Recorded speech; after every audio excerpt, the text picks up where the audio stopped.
Pois bem, então, dando continuidade, agora temos a aula 17.10, que é sobre a seção 11.10 do capítulo 11, séries de Taylor e de Maclaurin. Então, aqui vamos fazer uma apresentação mais cautelosa, porque vamos usar essas séries, as séries de Taylor, na versão para funções de várias variáveis, ou seja, duas variáveis. Então, vou apresentar, vou fazer as exposições para uma variável e quando chegar o momento em que formos usar para mais de uma variável, então vou fazer a reapresentação da série de Taylor na ocasião quando for para mais de uma variável. Tá? Então, vamos para a exposição. Aqui, a princípio, existem duas séries, né? A série de Taylor e de Maclaurin.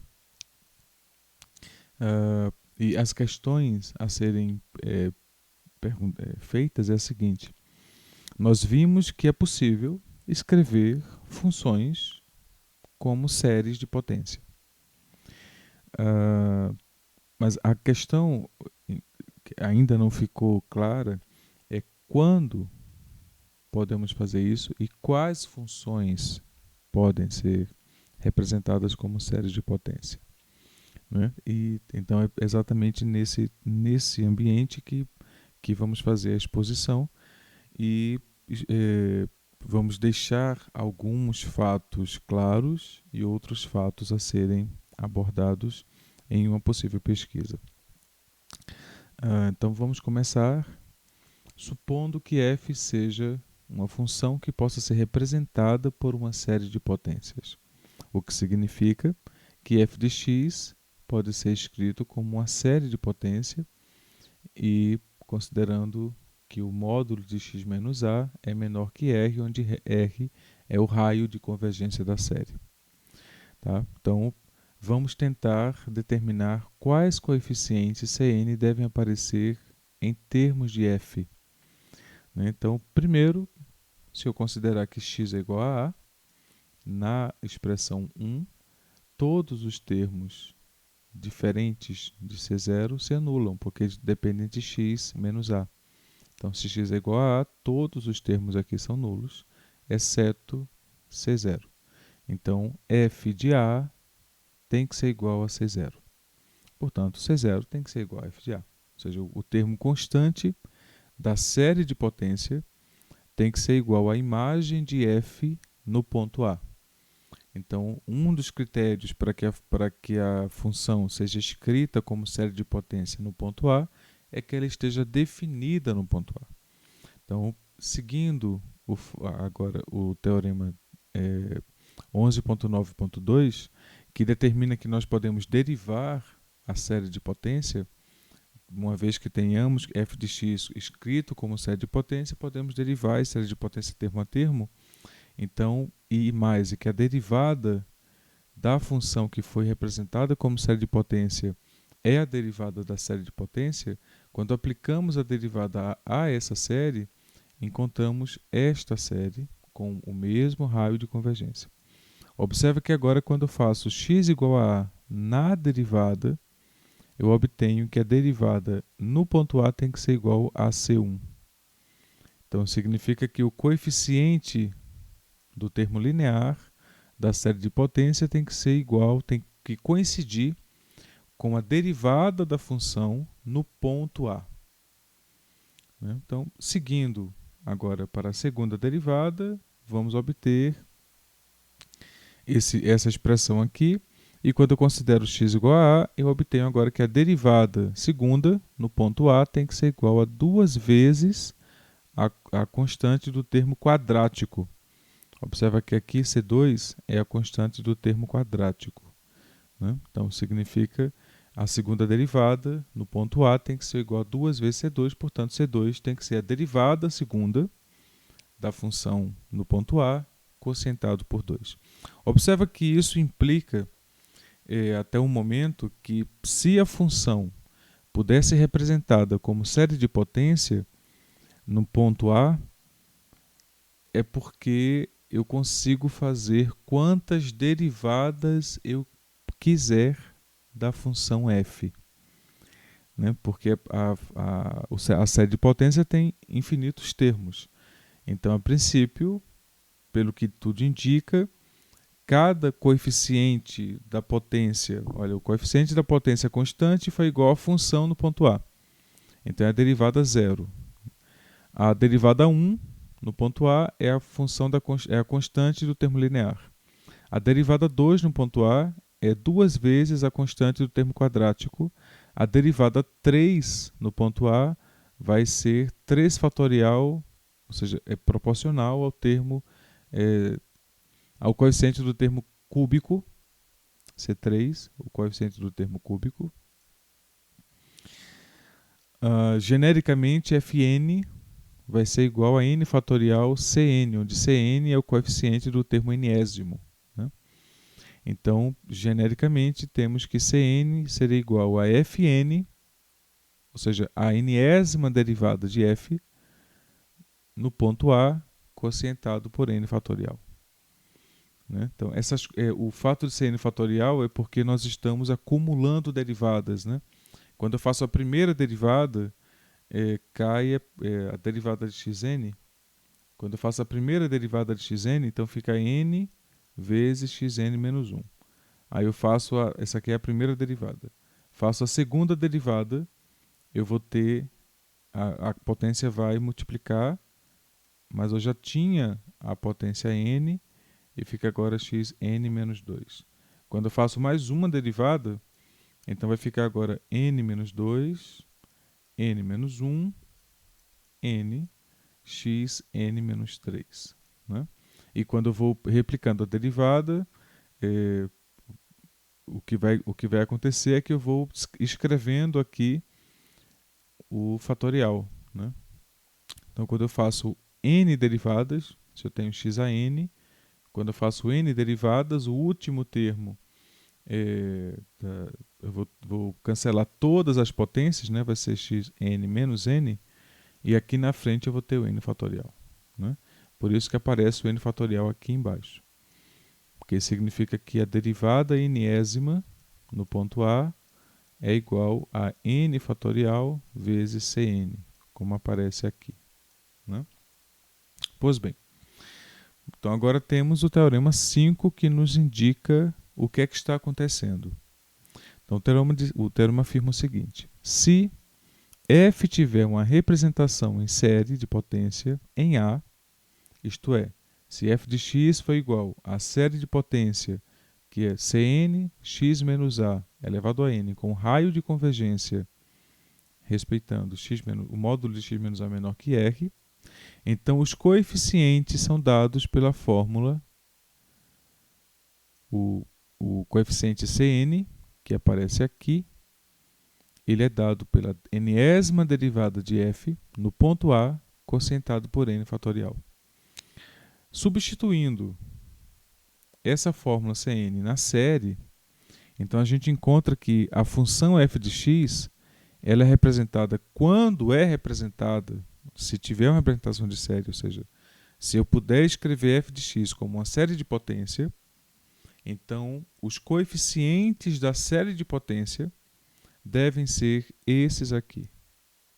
Então a função tem que ser definida no ponto A e as n derivadas da função para todo n tem que estar definida no ponto A.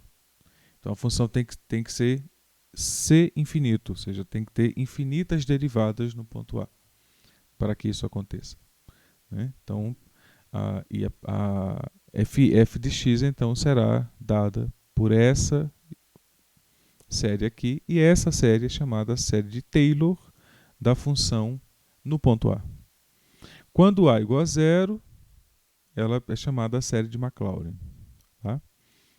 Especificamente quando A é igual a zero. Então, essa aqui é a série de Taylor, e quando A é igual a zero, a série de Taylor é chamada série de Maclaurin, porque Maclaurin estudou essa série considerando A igual a zero. Faz bem. Então, vamos aplicar para a função exponencial, que é vimos para a função logaritmo, né? a série de potência para a função logaritmo. Agora vamos ver para a função exponencial a série de Maclaurin, que é uma série de potência, exatamente para a igual a zero, ou seja, vamos centrar o a igual a zero e vamos tentar entender qual é o raio de convergência. Então, se f de x é igual a exponencial de x, a derivada para todo n é a própria exponencial. Portanto, fn aplicado em zero é igual a 1 para todo n. Então, quando eu volto aqui para o coeficiente, significa que o Cn, o coeficiente, vai ser 1 sobre n fatorial. Né? Então, o coeficiente Cn é 1 sobre n fatorial. Né? Portanto, a série vai ser xn n fatorial. Tá? Então, essa é a série de potência para a exponencial no ponto zero, a série de Maclaurin, né? No ponto zero.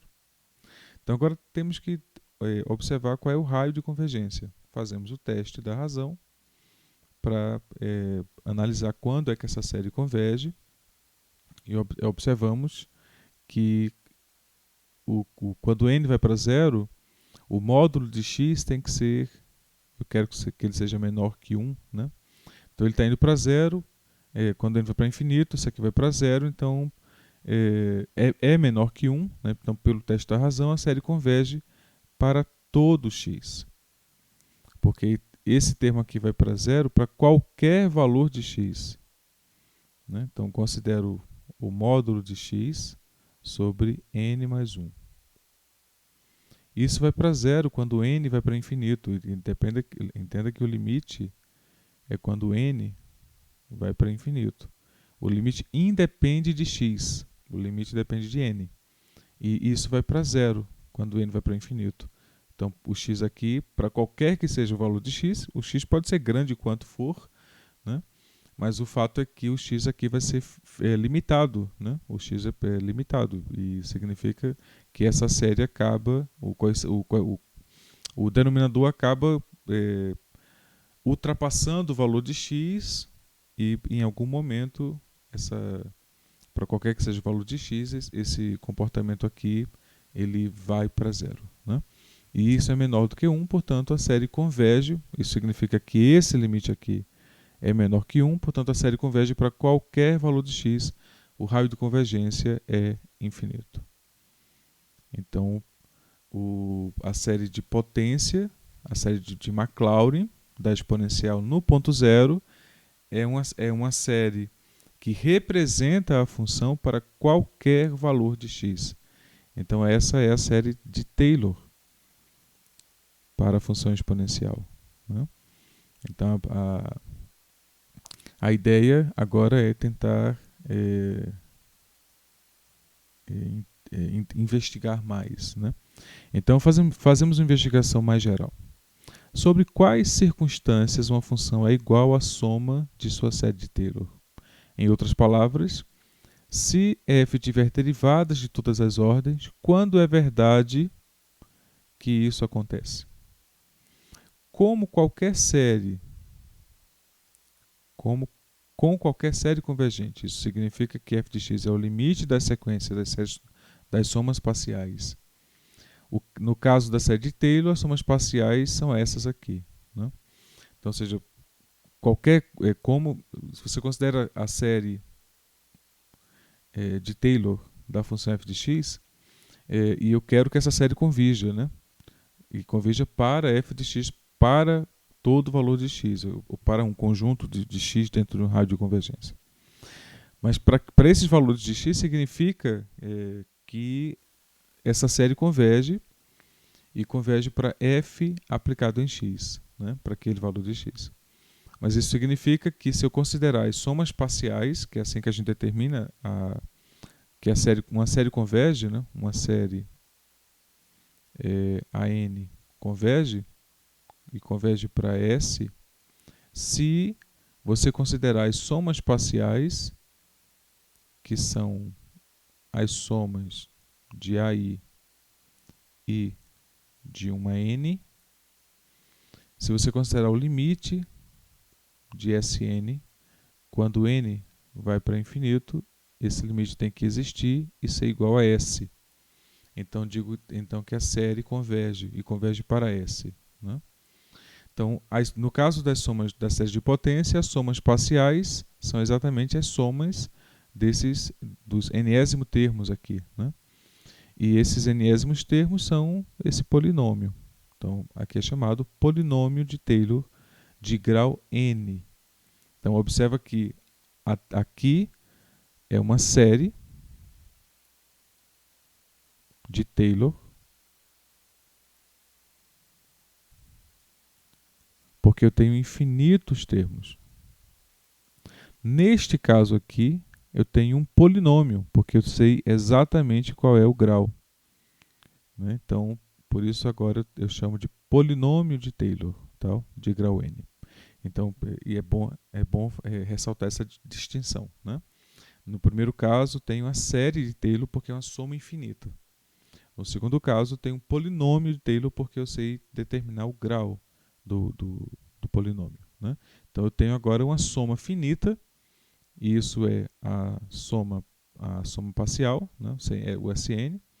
Então, eu tenho a soma finita de termos, e agora eu chamo esse termo aqui de essa soma de polinômio de Taylor. Pois bem, então o polinômio de Taylor, por exemplo, da exponencial, seria o T1, 1 mais x, o T2, 1 mais x quadrado sobre 2 fatorial, o T3, esse aqui. Em geral, eu quero que a série de Taylor, né, que f de x seja igual à soma de séries, se isso acontecer. Ou seja, se Tn, que é o polinômio de Taylor, convergir para f de x, né? Mas aí, se considerarmos o resto, que seria a diferença entre f de x e o polinômio de Taylor de grau n, o resto n, né? Então, desse modo, o que eu tenho é que f de x seria igual ao polinômio de Taylor de grau n mais um resto, né? Então, Rx seria o resto da série de Taylor. Se pudermos de alguma maneira considerar que esse resto vai para zero, então o que significa é que o polinômio de Taylor, a série converge, né, e vai convergir para f de x. Se o resto, quando n for para infinito, for para zero, né? Porque o que você tem é que f de x menos Tn de x, ou seja, a diferença entre a função e o polinômio de Taylor é dado pelo resto. E aí o limite disso aqui vai para zero se somente se o limite disso aqui for para zero, quando n vai para infinito. Mas se esse limite vai para zero, é porque f de x é igual ao limite de Tn de x quando n vai para infinito. E isso significa que a série de Taylor converge para f de x, né? Então, temos aqui o teorema 8 que nos dá condições sobre a convergência do polinômio de Taylor. Se f de x é igual ao polinômio de Taylor mais a função resto, então Tn é o polinômio de Taylor de grau n-ésimo em A, e o resto, né, vai para zero. Na verdade, uma condição, né, para R,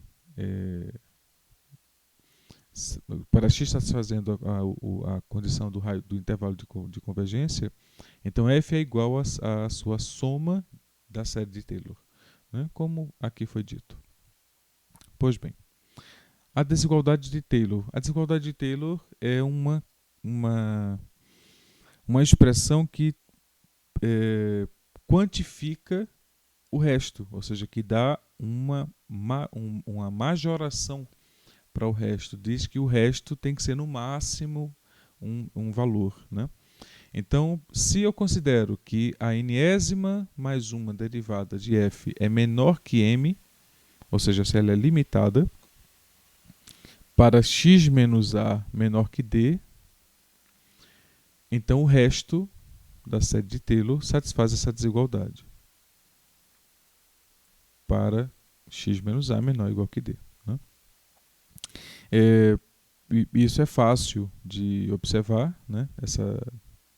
Essa essa condição aqui é fácil de observar, porque você teria que o resto, né, seria uma função que está seria f de x menos t de x. Então o que eu tenho é que eu teria a derivada enésima, né, mais 1, tem alguma coisa desse tipo, né? F de x seria igual a tn de x mais a fn mais 1, derivada fn mais 1. Só que eu estou dizendo de x, melhor em a, né? A derivada em a sobre n mais 1 fatorial vezes x menos a. E eu estou dizendo que essa diferença aqui é igual ao resto, né?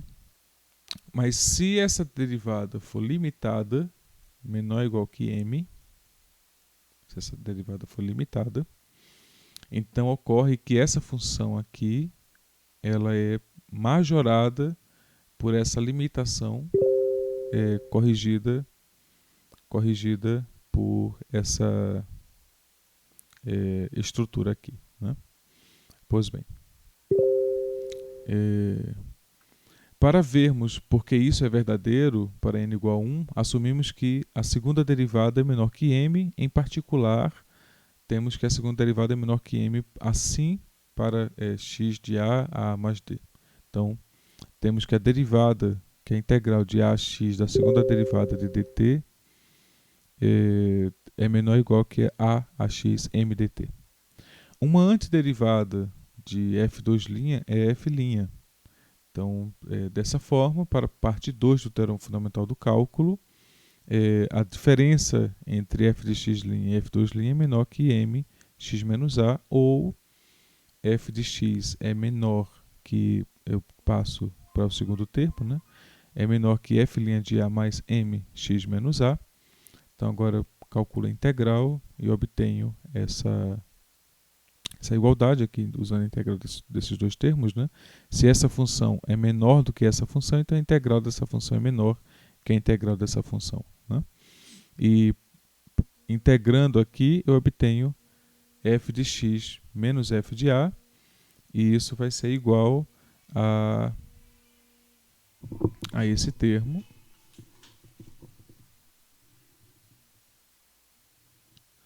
Isso vai ser igual a esse termo.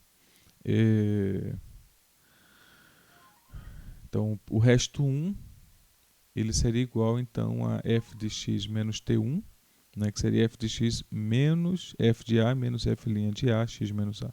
Então, portanto, r de 1x é menor que, porque a derivada é menor do que m, né? Então aqui, ó, essa expressão aqui é menor do que m sobre 2x menos a ao quadrado. Então, R1 é menor que isso. Quando você faz isso para outros valores, aqui para R1, né?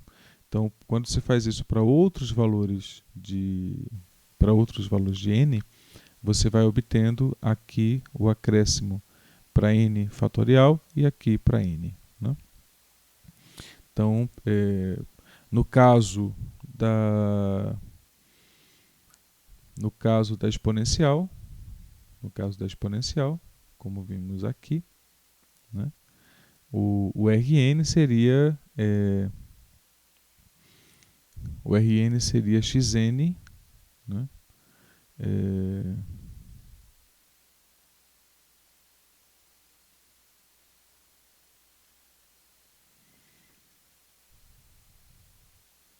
No caso da exponencial, f de x igual a exponencial. Então, a exponencial é igual à soma de xn sobre n fatorial, né? N de 0 a infinito. Então, na verdade nós já vimos, né, que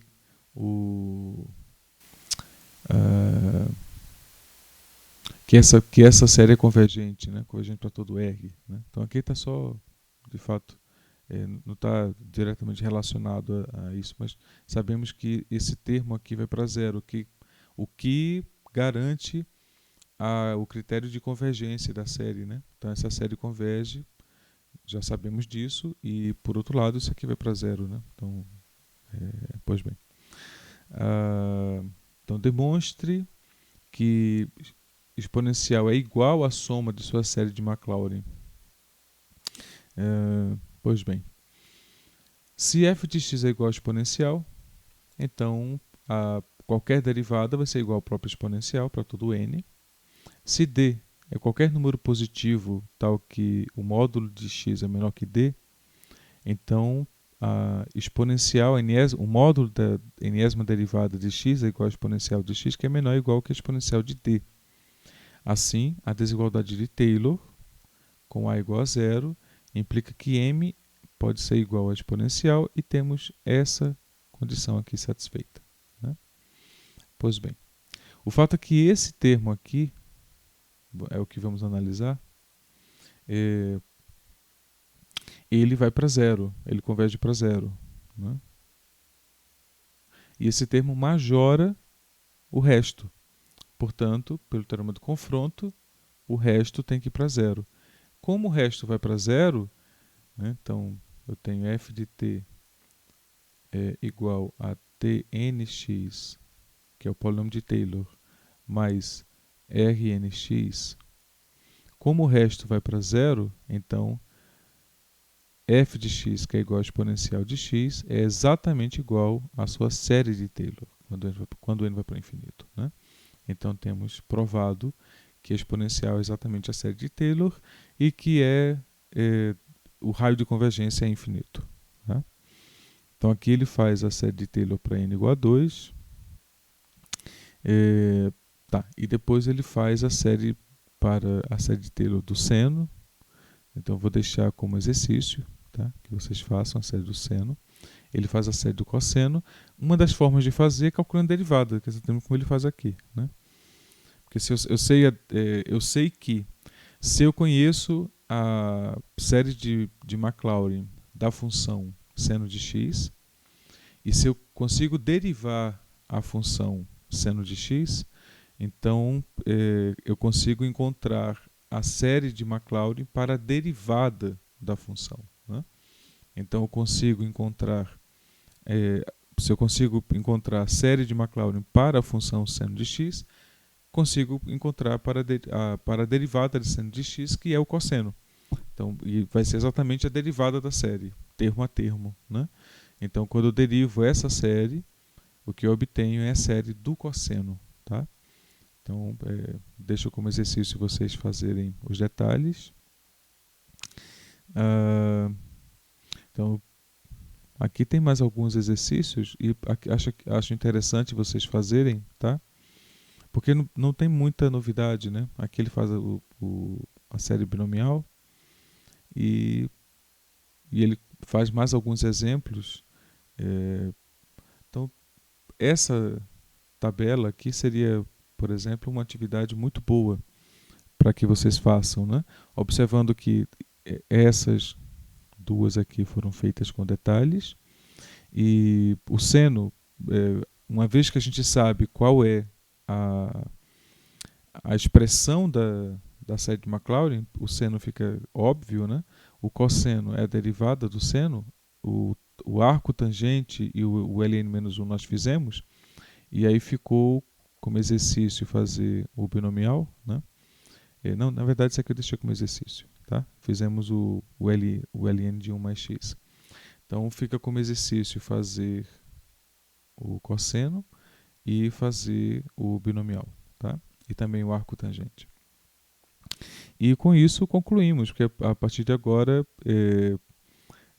são observações, né? Então, por exemplo, a multiplicação e divisão de séries de potência. A ideia é que a série, quando você olha para a série de potência, você vê que é um polinômio de infinitos termos, portanto, vale a seguinte afirmativa, né? Se você tem o produto de duas séries, vai ser uma série convergente. Se as duas séries convergir, então o produto de duas séries que convergem é uma série de potência que converge para o mesmo raio de convergência. O quociente de duas séries que convergem também convergem com a condição do termo constante da série pelo qual estou dividindo ser diferente de zero, né? Então, com essas restrições, fica relativamente simples entender essas manipulações para as séries de potência, né? Multiplicação e divisão. Tá? Então, é um pouco mais que uma... Não mais do que uma observação. E aí, com isso, concluímos essa exposição e concluímos, então, a exposição sobre séries.